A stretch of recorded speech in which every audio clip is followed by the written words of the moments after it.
The housing market doesn't work the same way that most markets do. In most markets, when demand falls, prices fall too. So you'd assume in the housing market, when buyers disappear, homes should get cheaper. But if you've paid attention to housing recently, you've probably noticed that even when buyers disappeared and sales collapsed, prices barely moved. And the reason for that is because housing prices are driven far more by supply shortages than by short-term demand swings. And once you see how that works in the real world, this stops being confusing. The first thing you have to understand is that demand and price don't move together the way people expect. Demand in the housing market mostly affects how many homes sell, but supply affects how expensive housing really is. So when demand weakens, the first thing that changes isn't price, it's activity. There's fewer showings, fewer offers, fewer sales, but prices move much more slowly, especially when supply is already tight. To make this real, let's zoom in on a single city. Take San Diego, for instance. For years, San Diego has built fewer homes than its population growth requires. But zoning restrictions, limited land, and long approval times all slowed down construction. So going into the recent rate hikes, you would assume that, okay, if rates are going up, that means that more people can't afford their monthly payments, and there's going to be less demand for people buying homes. So you would assume that in San Diego, prices of homes should start to come down.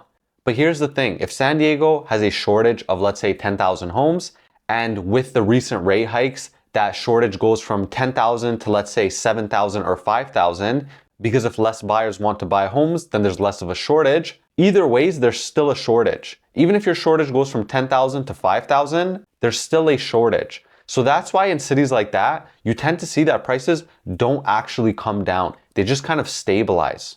Because even though, yes, demand for homes is going lower, you still have a shortage because there are still not enough homes for all the people who want to buy homes. And that turns into a supply side issue. The problem is the supply has nothing to do with rate hikes at this point. Yes, lower rate hikes can make that problem kind of even worse if a bunch of buyers come into the market when there's no supply. But even if you make those rate hikes higher, if there's still not enough supply for what's there, you'll still have prices staying high. And as long as there's a shortage in any type of market, prices stay high. Now, what people have to understand about rate hikes as well is that they don't just affect buyers, they actually affect sellers too. Because a homeowner who bought his home and locked in a low mortgage rate a few years ago, he doesn't want to sell and take on a much higher monthly payment now. So what do they do instead? They just stay where they are, they don't put their house on the market, and the shortage gets even worse. So in San Diego, for instance, yes, even though rate hikes lowered the demand from buyers, it also lowered the supply of homes because people now don't want to sell their home because they know that if they sell their home and they lock in a new home at a higher mortgage rate, they may not be able to afford it. So it affects the buyer demand and it affects the supply of homes as well.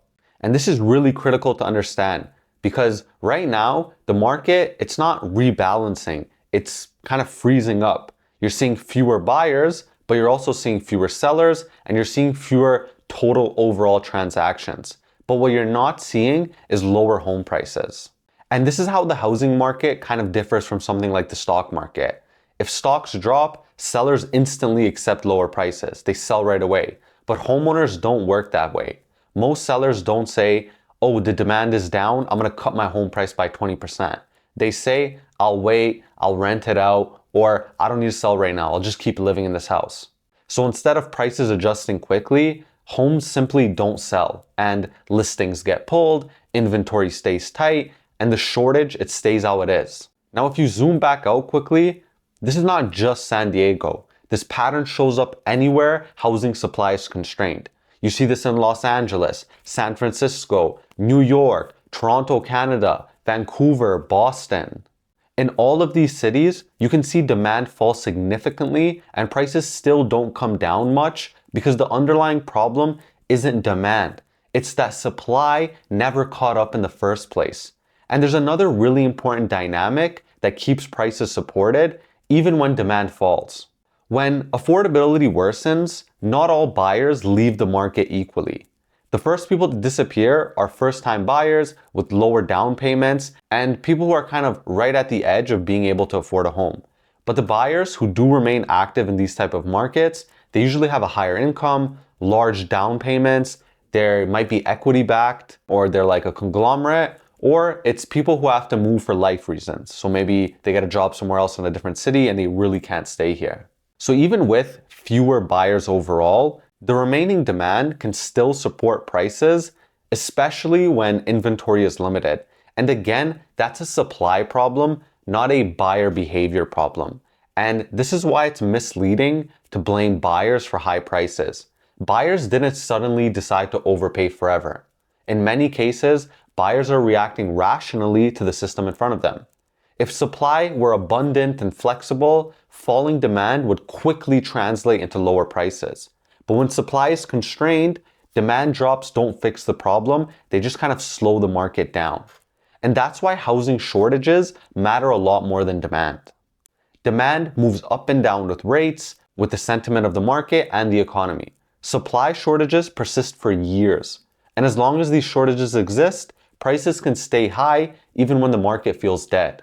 You can have empty open houses, slow months, and terrible affordability all at the same time. And once you understand that, the housing market stops looking mysterious and the problem becomes clear.